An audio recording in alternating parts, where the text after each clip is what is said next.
In this video, I'm just going to show you how to quickly get an edge on using an oil stone. The reason why I have my oil stones very low like so forces you to move your body in a linear fashion, which works very well. So what I'm going to do is I'm going to put an edge on this chisel. Just to tell you a little bit about this chisel, it's not a bevel edge chisel, it's a firmer chisel, hence there's no bevels on the edges. Yeah, it's quite an old piece of steel. And this one particular one is Braid's cast steel. Now cast steel can get a much finer edge. Now first of all, we're going to just check that the angle I've produced is near to 25 degrees. I'm being a bit pedantic here, but I have this little thing, which you can see I've put marks on there, and they show a 25 degree and a 30 degree. 30 degrees is for the sharpened edge, 25 degrees is for the grind. Now we want 25 degrees, so hopefully if I put these on there, it should be touching, which I would say that's pretty darn close. Yep, that's good, I'm happy with that. So now what I'm going to do is I'm now going to sharpen the chisel on this oil stone arrangement. Ah, hello there. In here I have my recipe for my secret oil. No, it's not really secret oil. All I use for my oil stone is white spirit and engine oil mixed together. It's not actually a lubricant in the sense that you're going to put it on your bike chain and stuff like that, because obviously it dissolves the oil. But I find that fine for my oil stones. It just gives me the lubricant I need to pretty sharp edge. You can get pastes and various other stuff, but most people aren't going to have that. You know, if you don't mix your oil, just use 3-in-1 oil. Any fine oil will do. Don't want anything that's going to sit on the top too much. You want it to soak in. So I put that in there. You can see that's quite thin, and that will soak into the stones. What the oil does, it does two main jobs. One is it'll keep the edge cool as you're sharpening, and the other thing is it'll lubricate the edge. So, the third thing as well, and it carries the micro grind, hence the fine metal grindings away from the edge, and help keep the actual stones clean. So what you'll find is while you're sharpening, that you'll be pushing the oil one end to the other. So you've got to kind of like scoop the oil back onto it, sort of thing. And then once it gets a bit, if you think it's getting a bit dry, you apply some more. Then you apply some more whenever you feel you need to. You cannot put, well, you can put too much on because it'll be a right old mess, but you don't want your stones to be dry because you'll damage the stones and potentially won't do the job that you want it to do. So on this particular arrangement here, this darker stone is a dark, stones are dark. I mean, the darker stone here, the dark grey one, is the coarse, and this red one here is the fine. I'm not 100% certain what the grits are, because I've had them for such a long while, and they're just standard India stone. I think Indian carborundum stone, which get cheaper stones. I wouldn't necessarily recommend it, such as some that come in kits. This one here, which I haven't used yet, this one, still in its plastic, but I tend to like the old stuff, to be honest. So you're better off, if you can, go for something like these, India stones. If you want something that's not too expensive, because if you go to the diamond stone range, they can go into the hundreds, you know, and they can get very expensive. And it's fine if you're a professional, but if you're just someone who just want to make sure that you're doing what you should be doing and not bending fibres with your chisel, and you're actually cutting them, well then just one of these stones will be enough, because they will flip upside down. They're double-sided. Yeah, one side will be coarse, one side will be fine. Yeah, what you will need to do, if it doesn't come with a box, would be to make it a box. You need a way of being able to clamp your stone down so it doesn't move about your bench. Some people might use a rubber mat, it works fine. You know, some people might make a little wooden box. It's quite a nice little project to do anyway. But make a wooden box so you've got some room to put a clamp on without it being in the way. But what I tend to do, I just literally have a fixed point in my workshop where I do my sharpening. Hence, in this case, it's screwed to this drawer, and that works fine for me. So let's get to it, shall we? Now, as you can see, that oil is actually starting to soak in places. I will apply some more later. Now, you could use one of these little devices, which I would recommend you do if you haven't sharpened before. I think something like this is really, really quite handy. And what you do is you grab your chisel, you place it into your little device here, you lay that across, let's turn it around so I get more fingers and thumbs. You lay that on there like so, so it'll be clamped by the guide there, and I don't know if you can see that. If I'm too far forward, I'll be grinding the back but not the edge. If I'm too far forwards, as you see there's a gap at the edge, what you want that to do, you want that to grip that so it's at the correct angle. So you need to move it a bit further forwards. Then you need I don't generally use this, I use it by hand, but on that we have contact all the way along that edge now, and contact at the back edge as well. So we make it nice and tight, as tight as you can get it. Get a screwdriver if you have to, tighten it up. So I'll just grab a screwdriver.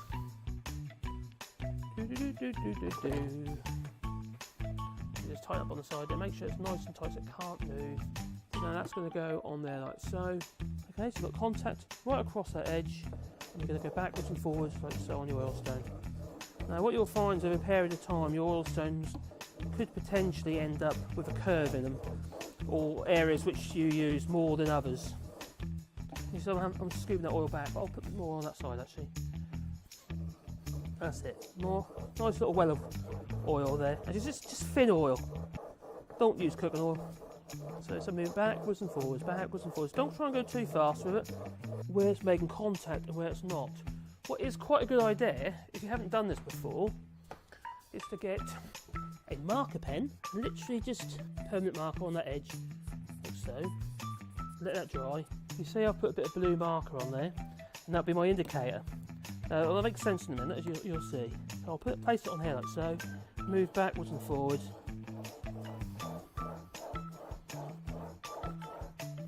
Then we look at it again, and we'll see where it's making contact, where it's not. You see a bit blue on the edge now. So it's making contact more at the back than it is at the front. Effectively, this is protruding too far out. So what I do with actually just moving it back a bit. So I've just moved that further up now to reduce the angle. I'm kind of making this look a bit sort of long-winded, but it's actually not. It's actually a really quick job. Aha, now I've moved it back. If you see, I'm now actually grinding more on the edge than the back. So I'm on the grind, which we did on the belt sander, I'm kind of taking that away now. Sort of polishing it off. So let's check that with this at 25 and 30. So now this, because I slid it back, that cutting edge now is now at 30. So I'm now grinding the cutting edge. And when I'm confident I've got that grind all the way along, which I have, you can see it's shiny all the way to its width. There's a bit of a back burr here, so there's a burr on there now, which is what we're trying to produce. If the burr is right across its width, you have contact right across its width. I don't know if you can see that there's a slight burr. Yeah, I'm sort of folding the burr back, you can see that. That's the bit you have to get rid of later. But my next stage is to use the fine stone. So I'm going to now place this onto the fine stone at the same angle, so it's now at 30 degrees angle. Utilise the fine stone. You do need your chisels obviously to be sharp, but not crazy sharp. You don't need them crazy sharp, you just need them sharp. I don't know if you can see that on there. Now the grind is much finer now. This is actually a really old chisel, like I said. The steel is absolutely lovely on this chisel. Now, I actually think that's probably done it now. That's using this guide. Now there's other ways you can do it, or you can do it by hand. We've got to the stage, we have now got a sharp edge, but there's a back burr. You will need to remove that. But at this stage, I'm not going to do that. What I'm going to do now is, I'm going to show you how to sharpen it without a guide. You might not have one of these guides. These are all things that cost money, you know, and not everybody wants to be spending loads of money on tools. They just want to know the basics. So effectively, you have your oil stone like so. I won't show you on this one now because this will be too coarse. I've already sharpened it, but the principles are the same. But the idea is you have to try and maintain the angle. But to do that, you need to maintain your method, your process, your movement. You've got your mechanics. That's it. That is it. You need to be mechanical about it. Your body needs to be mechanical. You place your flat, use your ground flat, yes, onto the coarse stone using pressure, even pressure, like so, holding it in your hand and applying even pressure. You don't want it on one side or the other, you need even pressure. And to oil. Don't forget your oil. So pressure there. Just gentle pressure and a figure of 8 motion. When you're doing it like this by hand, use a figure of 8 motion. What I'm doing is I'm actually rocking my body backwards and forwards. I won't do too much on that because I've already done that process with the guide. But now we'll move on to the next one. Onto the fine stone we are, and we just nice, slow, even pressure. We're now at 30 degrees, and what we're doing is we're creating that fine edge. Nice, gentle. Don't go like a mad thing, because you'll end up with a curve on the edge of your cutting edge. There's a burr on this back edge. There's various ways of removing that. The first stage of removing that burr is literally, I'll put that a little bit more. Place this on here on the flat. Don't do it at 90 degrees because you'll put a round on the back of your chisel. You don't want that. Lowering it onto the stone, pulling it backwards, and you'll see, as soon as you do that, you'll see the residue being left behind. You're flattening that chisel. Now when you look at that, once you take your oil off and look at it, you'll see if the back of your chisel's flat. And this is a really old chisel. When I got it, it was really rusty. My next stage now is I'm just going to do a couple of strokes that way, like so. And what I'm doing is I'm bending that burr backwards and forwards, and this is one way of getting rid of the burr, and then it'll be gone. So now if I, yeah, that's pretty sharp. That's sharp enough for most people's uses. So if we just do a little bit of peeling here, you can see. I think that's sharp enough. Remember, I'm holding that by hand as well, so. See how sharp that is, look. And that is literally just on an oil stone. For most people, that's good enough. So if you want to just chop in a lock or a hinge or anything like that, this method, just with an oil stone, is good enough. If you really want to get that crazy edge, you'll need to really invest in probably 3 wet stones or a series of diamond stones. This is how it's been done for years. You know, when these chisels were made, they didn't have diamond stones. And how I've shown you to do this today, it might look a bit long-winded because I've just done it for the purpose of the video. You see, you know, it's actually really quick. Effectively, you've got your chisel in your hand, you pull out your drawer, the other one, and you do a few swipes, and you can keep your chisel sharp while you're working. Quick and easy. It's not a palaver. You ain't got to quickly think, oh, I've got to get all my gear out and set up for the purpose of sharpening the chisels. You don't need to do that. All you've got to do is pull your drawer out, slap a bit of oil on, bit of honing, done, and you're back to work again. So, yeah, for the purpose of DIY, I think this works perfectly well. 1 stone is enough. You don't need the 2 arrangement here that I've got here, although that is quicker because obviously you haven't got to over and stuff like that. I always wipe off the excess oil because I've got no lid for these stones because it's long, I never bother making them. So you put it in a drawer and obviously the dust gets in there, and if you leave the oil on, it'll just end up being all gooey. You know, a gooiness on top of your thing, just makes it palaver next time you want to use them. So I hope you found this a simple and effective way to sharpen your chisels. And basically, I just don't want people to feel daunted that they have to invest so much money into the process of just keeping their tools sharp.